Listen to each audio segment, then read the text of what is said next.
আপনারা যারা Netaji Subhash open university থেকে পিজি কোর্স করছেন, যাদের বর্তমানে অনলাইন অ্যাসাইনমেন্ট চলছে, তো তাদের মধ্যে অনেকের অনেক রকম সমস্যা হচ্ছে অনলাইন অ্যাসাইনমেন্ট দেওয়ার জন্য। তো আপনারা অনেকেই আমার কাছে ফোন করেছেন, আপনারা অনেকেই বলছেন যে আপনাদের বিভিন্ন রকম সমস্যা হচ্ছে। তো এই নিয়ে ভিডিও বানানোর জন্য, তো এই নিয়ে আজকের এই ভিডিওটি আমি দেবাশিস, আর আপনারা দেখছেন technical Debashis channel, learn with technique. তো চলুন আর সময় শোনা করে শুরু করা যাক। তো আপনারা অনেকে বললেন যে আপনাদের যখন অ্যাসাইনমেন্ট পোর্টালে লগ ইন করছেন, অর্থাৎ যখন ঢুকছেন, তখন আপনাদের সামনে একটি এরর শো করছে। সেখানে লেখা থাকছে the type initializer for common threw an exception, এরকম একটা এরর শো করছে। আবার কেউ কেউ বলছেন যে আপনারা যখন লগ ইন পোর্টালে ঢুকে ডিটেলস দিচ্ছেন, অর্থাৎ আপনাদের এনরোলমেন্ট নাম্বার দিচ্ছেন, ডেট অফ বার্থ দিচ্ছেন, দিয়ে যখন মোবাইল ওটিপি আসছে ওটিপি দিচ্ছেন, ওটিপি দেওয়ার পরে আপনাদের স্ক্রিনে ঠিক এরকম দেখাচ্ছে যে you have already logged in to the exam portal system from IP address বলে একটা অ্যাড্রেস দেখাচ্ছে।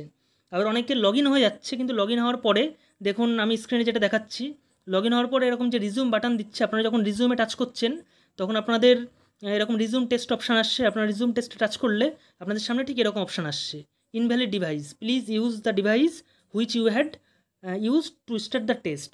অথচ আপনারা যে ডিভাইস দিয়েই আগে টেস্ট দিচ্ছিলেন, অর্থাৎ টেস্ট দিতে দিতে সার্ভার ডাউনের কারণে আপনাদের পজ হয়ে গেছে বা আপনাদের লগ আউট হয়ে বেরিয়ে গেছে, আবার সেই ডিভাইসে আপনারা লগ ইন করছেন, তাও আপনাদের এরকম সমস্যা দেখা দিচ্ছে। তো এই বিষয়গুলো কিন্তু সবই সার্ভারের জন্য হচ্ছে। তো আমি আপনাদের প্রথমে বলেছিলাম যে প্রথম আপনারা দুদিন একটু ওয়েট করবেন, মোটামুটি এটা কালকে আশা করি সলভ হয়ে যাবে। তো আপনারা মোটামুটি 29 তারিখ থেকে আরামসে এক্সাম দিতে পারবেন।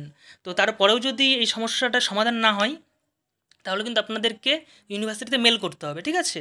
তো আমি কাল পর্যন্ত ওয়েট করছি, দেখছি যদি সলভ হয়ে যায় তো ভালো, নয়তো আপনারা কীভাবে কী মেল করবেন তাই নিয়েও আমি ডিটেলসে একটি ভিডিও বানিয়ে দেবো, যে আপনাদের যাদের এই ধরনের প্রবলেম হচ্ছে তারা অবশ্যই ইউনিভার্সিটিতে কোন ফরম্যাটে মেল করবেন। আর ইউনিভার্সিটির স্টাফ যদি কেউ আপনারা দেখেন, তো আপনাদেরও এই বিষয়গুলো একটু খেয়াল রাখা উচিত, কারণ আপনারা নিজেরাই নোটিসে একটি লিমিটেড টাইম দিয়েছেন, মাত্র 1 সপ্তাহ দিয়েছেন। তার ভিতরে আপনাদের এই টোটাল যে অ্যাসাইনমেন্ট সেটা কমপ্লিট করার কথা, তার ভিতরে প্রথম 2-3 দিন যদি এইভাবে সার্ভার ডাউনের কারণে যদি কেটে যায়, তাহলে শিক্ষার্থীরা তাদের পছন্দ মতো টাইমে অ্যাসাইনমেন্ট করতে পারবে না।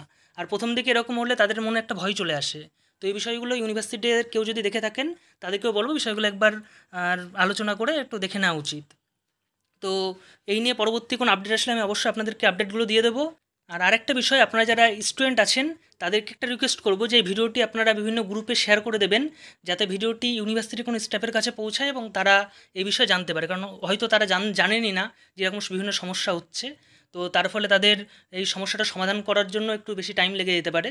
তো আমি আপনাদের কাছে রিকোয়েস্ট করবো অবশ্যই ভিডিওটি বিভিন্ন গ্রুপে শেয়ার করে দেবেন, যাতে এই ভিডিওটি সবার কাছে পৌঁছে যায়, বিশেষ করে ইউনিভার্সিটির স্টাফদের কাছে পৌঁছে যায়। তো ভিডিও দেখার জন্য অসংখ্য ধন্যবাদ।